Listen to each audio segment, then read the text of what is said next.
हिन धरतीअ ते जंहिं अंदाज़ में रहूं था असांखे अल्लाह तबारक व तआला पोशाक सां नवाज़ो, उम्दनि खाधनि सां नवाज़े ऐं फरमाई वहमलनाहुम फिल बर्र, असां इंसाननि खे खणी घुमाइण जो बंदोबस्तु कयोसीं। ख़ुश्की जो रस्तो अचे त गॾ घोड़ा खच्चर ऊठ तव्हां सां, पाणीअ जो रस्तो अची वञे त ॿेड़े ते तव्हां सां चढ़ंदासूं।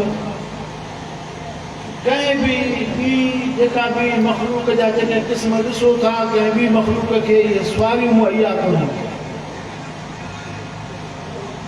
कॾहिं बि तव्हां ईअं न ॾिठो हूंदो त को गॾ ऊठ ते चढ़ी करे पंहिंजे मंज़िल जे तरफ़ वञे या कंहिं ॿूटे खे गॾो खणी करे घुमाए, ईअं कोन ॾिठो। इंसान आहे वाहिद मखलूक इंसान जंहिंखे अल्लाह तबारक व तआला इहे सवारियूं अता फरमाई ऐं फरमाई वरज़क़नाहुम मिनल तय्यबात, असां खाधो असां इंसान खे खारायूं। ईअं कॾहिं बि कोन थियो आहे जो जानवर अन्न खाए ऐं असां बोह चॿाड़ियूं, ईअं कोन थियो आहे। इंसान खाईंदो, अन्न इंसान खाईंदो, बाक़ी उनजो मथां छिलको वग़ैरह इहे सभु जानवर खाईंदा। रासुल माल जेको निचूड़ आहे उहो इंसान खाईंदो। माकुलात ऐं मशरूबात में अल्लाह ताला इंसान खे इम्तियाज़ी हैसियत ॾिनी आहे। जानवर पाणी जेको पीअंदो दुबे जो पीअंदो ऐं इंसान जेको आहे उहो साफ़ पाणी पींदो। अल्लाह तबारक व तआला इहा इंसान खे दुनिया में फ़ौक़ियत अता फरमाई आहे। पोइ उहो इंसान या उन जे अक़ुल जो फ़ैसिलो आहे जो पंहिंजे रब खे मने थो या नथो मने, पर बदबूदार खाधो वाणियो बि न खाईंदो, चोड़ो माड़े जो भील बि न खाईंदो, उहो बि ख़ुशबूदार खाधो खाईंदो, उहो बि साफ़ पाणी पीअंदो, उहो बि ईअं ई सुवारी ते चढ़ंदो जीअं मुस्लमान चढ़े थो। ईअं कॾहिं बि कोन थियो आहे जो उठ कंहिं वाणे खे न खणे या गॾ कंहिं वाणे खे न खणे, ईअं न थींदो। छो त इंसान ज़ादो आहे, आदम जे औलाद में सभु शामिल आहिनि। एॾो वॾो अल्लाह तबारक व तआला इंसाननि खे मक़ाम अता फरमायो आहे। अज़ीज़ाओ, इहो इंसान जो विकार दुनिया जे अंदरि अल्लाह तबारक व तआला जेके बि शयूं पैदा कयूं, इहे सभु इंसाननि जे ज़रूरत खे पूरे करण जे लाइ। सवारियूं इंसाननि खे, ॿेड़ा इंसाननि जे लाइ, खाधा ख़ुशबूदार इंसाननि जे लाइ, साफ़ पाणी इंसाननि जे लाइ, वणनि टिणनि मां फ़ाइदो इंसान वठे, पहाड़नि मां फ़ाइदो इंसान वठे, समुंड में फ़ाइदो इंसान वठे, त ज़मीन जे अंदरि जेके मादनियात आहिनि, किथे तेल निकिरे थो, किथे गैस निकिरे थो, किथे कोयलो निकिरे थो, उहो बि तो असांजी ज़रूरत खे पूरे करण जे लाइ ख़ुदा पैदा कयो। 40 साल अॻु में असांजे तसवुर में बि आहे शइ न ई त हिन सिज ते को असांजो बल्ब बरदो या पखो हलंदो।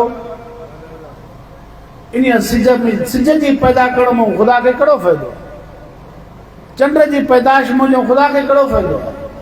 तव्हां असांजे फ़ाइदे जे लाइ सभु फरमाई मताअ लकुम इंसानो, तव्हां जे लाइ पैदा कया आहिनि। इहे सभु तव्हांजे ज़रूरत खे पूरे करण जे लाइ।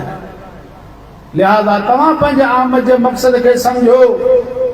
असां तव्हांखे हेॾो ज़ी विकार करे आंदो अथसीं, तव्हांजे तमामु तर ज़रूरियात खे पूरे करण जे लाइ असां ज़मीन में ॼार विछाए छॾियो अथसीं नेमतुनि जो। तव्हां सम्झो आहे त असां तव्हांखे छाजे लाइ पैदा कयो? अफ़हसिबतुम अन्नमा ख़लक़नाकुम अबसा व अन्नकुम इलैना ला तुरजऊन। अल्लाह ताला फरमाए थो पियो, इंसानो तव्हां इहो गुमान कयो आहे त असां अजायो आया आहियूं, बेकार बसि, ऐं तव्हांजो मोटणो असांखे कोन्हे। इंसान उहा मख़लूक आहे जंहिंखे अल्लाह साईं वरी आख़िरत में ज़िंदगी ॾींदी, जंहिंखे दाइमी मौत हुयो, जंहिंजे लाइ हमेशह मौत हुयो, उन्हनि खे अल्लाह तबारक व तआला न अक़ुल ॾिनो, न फ़हम ॾिनो, न उनखे तालीम ॾिने, न उन्हनि खे रसूल मोकिलियो। तव्हां असांखे अल्लाह तबारक व तआला अक़ुल बि ॾिनो, फ़हम बि ॾिनई, विक़ार इज़त ऐं अज़मत बि ॾिनई, ऐं तव्हां असांखे पंहिंजो हुकुमनामो ॾिनई। फरमाई अर्रहमान अल्लमल क़ुरआन ख़लक़ल इंसान अल्लमहुल बयान।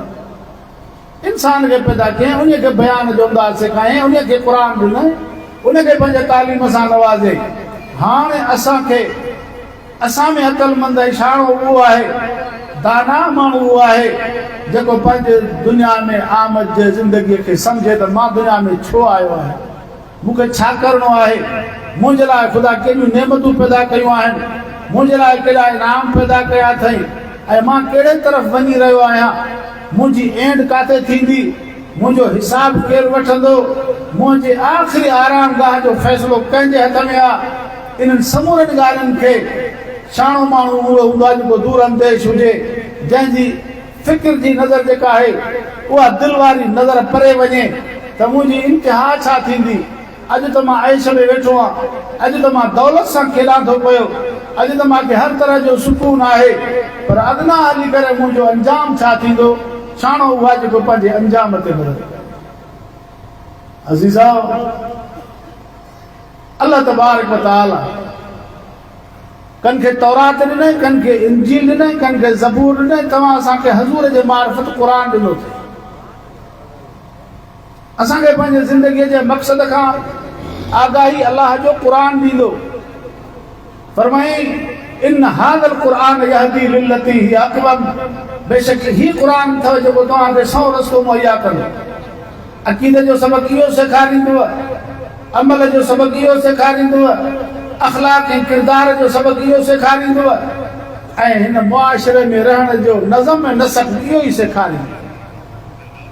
नज़्ज़लना अलैकल किताब तिबयानन लिकुल्लि शै, ऐं नबी असां तुंहिंजे मथां अहिड़ो किताब नाज़िल कयो अथसीं जेको तमामु छो बहाए ज़िंदगीअ में सभु ॻाल्हियूं तव्हांखे बयानु करे खोले खोले ॿुधाए थो पियो।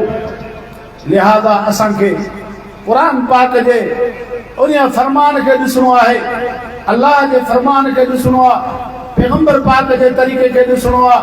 अज़ीज़ो, क़ुर अक़वाम आलम जे हालात सां भरियो पियो आहे, तारीख़ जे हालात सां भरियो पियो आहे। जन इंसाननि अंबिया जी तकज़ीब कई, अल्लाह जे फरमान खे पुठी ॾिनो, ऐं अल्लाह तबारक व तआला जे दर ते न झुकिया, ऐं ख़ुदा खे पंहिंजो महबूब ऐं मतलूब ऐं माबूद न बणायूं। उन्हनि जो छा हाल थियो? क़ौम नूह जो अंजाम छा थियो? क़ौम लूत जो अंजाम छा थियो? क़ौम साले जो अंजाम छा थियो? क़ौम शुएब जो अंजाम छा थियो? अल्लाह तबारक व तआला क़ुर पाक जे अंदरि अक़वाम आलम जा हालात तव्हां सां हज़ूर जे उम्मत जे अॻियां रखे थो, ऐं असांखे ॿुधाए थो ख़बरदार तव्हां ॾे बि असां रसूल मोकिलियो आहे, पंहिंजो पैगाम मोकिलियो आहे। जेकॾहिं तव्हां बि उन्हनि वांगुरु मुंहिंजे पैगाम खे पुठी ॾींदव ऐं मुंहिंजे रसूल खे पुठी ॾींदव त पोइ तव्हांजो हशर बि ईअं ई थींदो जीअं अॻियनि जो थियो।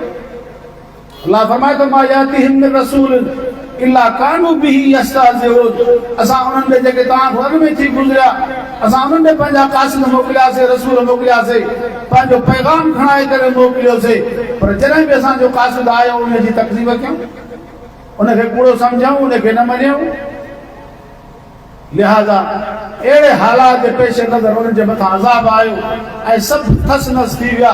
कलम यगनो फिहा, ॼण त दुनिया में आया ई कोन हुया, रहिया ई कोन। लिहाज़ा तव्हां असांखे बि अल्लाह रब्बुल आलमीन आख़िरी नबी मुहम्मद रसूलुल्लाह सल्लल्लाहु अलैहि वसल्लम मोकिलियो आहे, ऐं तव्हां असांजी कामयाबी इन ॿिनि शयुनि में आहे। अल्लाह तबारक व तआला फरमाए थो, तव्हां जेकॾहिं दुनिया में ॼाओ कामयाब थी करे निकिरणु चाहियो था त पोइ ॿ शयूं पंहिंजे अंदरि पैदा कयो। हिकु अल्लाह रब्बुल आलमीन जे हुक्म जी ताबेदारी, ॿिए नंबर में पंहिंजे रसूल जी इताअत ऐं फर्मा बरदारी। फरमाई मन युतिअल्लाह व रसूलहु फ़क़द फ़ाज़ फ़ौज़न अज़ीमा। अल्लाह रब्बुल आलमीन फरमाए थो, जंहिं बि तव्हां में मां अल्लाह जे हुक्म जी ताबेदारी कई ऐं मुंहिंजे मोकिलियल रसूल जी फर्मा बरदारी कयईं, उन जे तरीक़े खे, उन जे रस्ते खे अपनायईं, इहे ई कामयाब थी निकिरंदा दुनिया में। अॼु असां दुनिया जे अंदरि परेशानी जे आलम में छा जे करे आहे? जो असां दीन खां परे थी विया आहियूं, क़ुर पाक जे हुक्मनि खां परे थी विया आहियूं, पैगंबर पाक जे सुन्नत खां असां परे थी विया आहियूं, हज़ूर जे तरीक़े खां परे थी विया आहियूं, हज़ूर जे वारिस उलमा जे जमात खां नफ़रत कयूं था, असां दीन ऐं दीनदारनि खां परे परे घुमूं था पिया, इन जे करे अॼु असां परेशानी जे आलम में रहूं था पिया। अज़ीज़ो, अल्लाह तबारक व तआला फरमाए थो, अनिबू इला रब्बिकुम, पंहिंजे रब जे तरफ़ वेझा अचो, पंहिंजे रब जे तरफ़ वेझा अचो। अॼु माण्हू दुआ करनि था, असां बेरोज़गारी आहे, साईं बरकत कान्हे का, साईं बीमारी घर करे वई, साईं सफ़ा सुनी केॾो बि कारोबार सभु कुझु का शइ नथी बचे पई। अल्लाह तबारक व तआला जो रसूल हज़रत नूह पंहिंजी क़ौम खे इहा ई वसियत करे थो, इहो हुकुम करे थो, ऐ क़ौम मुंहिंजी, इस्तग़फिरू रब्बकुम इन्नहु कान गफ़ारा युरसिलिस समा अलैकुम मिदरारा। रब जे वेझा अचो, पंहिंजे कयल गुनाहनि खां नादिम थी पिशेमान थी इस्तग़फ़ार कयो, रब खां माफ़ी घुरो, पंहिंजे गुनाहनि जी बख़्शिश घुरो, पंहिंजे कमियुनि कोताहियुनि ते नज़र करे ऐं उन्हनि खे छॾण जो, गुनाहनि खे छॾण जो पको पव कयो। अल्लाह एॾो गफ़ार आहे जो तव्हांजे मालनि में बरकत ई बरकत ॾींदो। असां दीन जे तरफ़ वेझा ई कोन था, असांखे शैतान एतिरो परे करे छॾियो आहे जो असां दीनदारनि खां परे, दीन खां परे, क़ुरान जी तालीम खां परे। अज़ीज़ो, क़ुरान पाक जी तालीम जे अंदरि बरकत। अॼु असांजे हिन मुल्क जो वजूद बाक़ी आहे दीनी इदारनि जे मरहून मिन्नत। क़ुरान जी तालीम, नबीअ जी तालीम, क़ुरान ऐं हदीस जी तालीम आहे त अल्हम्दुलिल्लाह मुल्क जो बका बि आहे। पर जेकॾहिं क़ुरान ऐं हदीस जी तालीम, इल्म नबवी असां वटि खजी वञे ऐं कोई बि उनखे पढ़ण जे लाइ तयारु न थिए त इहा दुनिया अॼु जो अॼु फना थींदी। दुनिया जो बका इन शइ सां। क़ुरान दुनिया जो रूह आहे। जीअं इंसान जे जिस्म में रूह आहे त इंसान कटड़े ते पियो आहे, ठीकु आहे, बीमार आहे, लाचार आहे, पर इनखे दफ़नाइबो न छो त रूह आहे।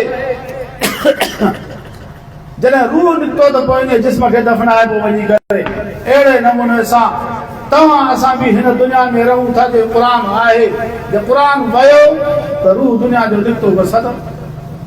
अॼु उन क़ुरान जे तालीम खे बंदि करण जूं साज़िशूं थी रहियूं आहिनि। यहूदियुनि ऐं नसारनि जे इशारनि ते असांजी गवर्नमेंट हले थी पई। दीनी इदारनि जी रजिस्ट्रेशन बंदि, बाबा इहे न घुरिजनि, इहे बंदि कयो। असां त IIM माफ़र जो कर्ज़ आहे, उन्हनि जो असां सां मुतालबो आहे, असां सां बैरूनी क़ुवतूं न ठहंदियूं, असांजे मथां ही पाबंदियूं लॻंदियूं, तंहिंजे करे दीनी इदारा क़ुरान जी तालीम बंदि। हे फज़ीलत आहे बाबा। असांजो माण्हू इन क़ुरान सां ॿधल आहे। असां माण्हू सॾिजूं इन जे करे था, असांजी तख़लीक़ इन तालीम जे करे थी आहे। क़ुरान जी तालीम न हुजे, ख़ुदा जी तालीम न हुजे, पोइ त अल्लाह ताला फरमाए थो जीअं कॾहिं घोड़ा घुमनि था तव्हां बि ईअं ई घुमंदव, उलाइक कल अनाम, जीअं जानवर था घुमनि। जेकॾहिं क़ुरान जी तालीम तव्हांखे नथी वणे पई ऐं क़ुरान जी तालीम खां पासीरा थी वेंदव, दीन जी तालीम खां परे परे थींदव, त पोइ ईअं जानवरनि वारी ज़िंदगी, न हराम जी ख़बर, न हलाल जी ख़बर, न पकाई जी ख़बर, न पलीती जी ख़बर, न पंहिंजी ख़बर, न पराए जी ख़बर, न हक़ जी ख़बर, न हक़ जी ख़बर, न अदल जी ख़बर पवंदी, न ज़ुल्म जी ख़बर पवंदी। पोइ त माण्हू पंहिंजे तबई मिज़ाज मुताबिक़ हाणे फिरंगी चाहिनि था, अंग्रेज़ चाहे थो, साम्राज चाहे थो त जीअं असां हिते उघाड़ा थी करे हलूं था तीअं हे मुस्लमान बि उघाड़ा थी करे घुमनि, बसि जानवरनि वारी ज़िंदगी गुज़ारनि। अज़ीज़ो, यादि रखिजो, तव्हां असांजो माण्हू इन क़ुरान सां ॿधल, तव्हां असांजी इंसानियत इन क़ुरान सां ॿधल आहे, तव्हां असांजी तहज़ीब इन क़ुरान सां ॿधल आहे। असांखे नंढे वॾे जी शुनास इन तालीम सां, पीउ माउ जे अदब एतिराम जी शुनास इन तालीम सां, वॾनि जी इज़त ऐं नंढनि ते रहम इन तालीम सां, पंहिंजे बचनि सां मुहबत ऐं तालुक़ इन तालीम जे मरहून मिन्नत। इहा तालीम न रहे त पोइ छाजे लाइ दुनिया में रहे। जॾहिं इन तालीम ते पाबंदी लॻे पोइ त हज़ूर सच फरमायो, पाण फरमायो पोयों ज़मानो ईंदो, फितना हूंदा ऐं अहिड़े क़िस्म जा इहे हालात पैदा थींदा, पोइ पाण फरमायो बतनुल अर्ज़ खैरुम मिन ज़ारिहा, पोइ ज़मीन जो पेट भलो अथव, ज़मीन ते घुमण खां पोइ ज़मीन जो पेट भलो अथव, पोइ ज़मीन में दफ़न हुजे उहो भलो आहे। पोइ जॾहिं मदारिस जी तालीम बंदि थिए, बचनि असांजनि खे क़ुरान जी तालीम न मिले, दीन जी तालीम न हुजे, फिरंगी जो कानून हिते तहज़ीब उन्ही जी हुजे, अंग्रेज जी तहज़ीब असां वटि हुजे, जानवरनि वारी ज़िंदगी गुज़ारियूं त पोइ ज़मीन जो पेट भलो न आहे, पोइ त क़बर भली आहे न। उहे कारोबार हिकिड़े कम जा आहिनि। ऐं इंशाअल्लाह सुम इंशाअल्लाह सभु चओ त इंशाअल्लाह दीनी मदरसा क़ाइमु रहंदा, सभु चओ इंशाअल्लाह। इहे हुकूमतूं वेंदियूं, इन्हनि ते ज़वाल ईंदो, इहे फना थींदा, इहे सभु ख़तमु थींदा। अंग्रेज बि दीनी मदारिस खे क़ुर जे तालीम खे बंदि न करे सघियो, हे केरु थींदा? हे केरु थींदा? इन्नल्लाह हुवर रज़्ज़ाक़ ज़ू क़ुव्वतिल मतीन। अल्लाह ॾियण वारो आहे, उहो वॾी ताक़त वारो मालिक आहे, वॾी कुवत जो मालिक आहे। अल्लाह तबारक व तआला फरमाए थो वयमकुरून वयमकुरुल्लाह, उहे बि तदबीरां करनि था दीन खे ख़तमु करण जे लाइ, क़ुर जे तालीम खे ख़तमु करण जे लाइ, इस्लाम जे तहज़ीब खे ख़तमु करण जे लाइ।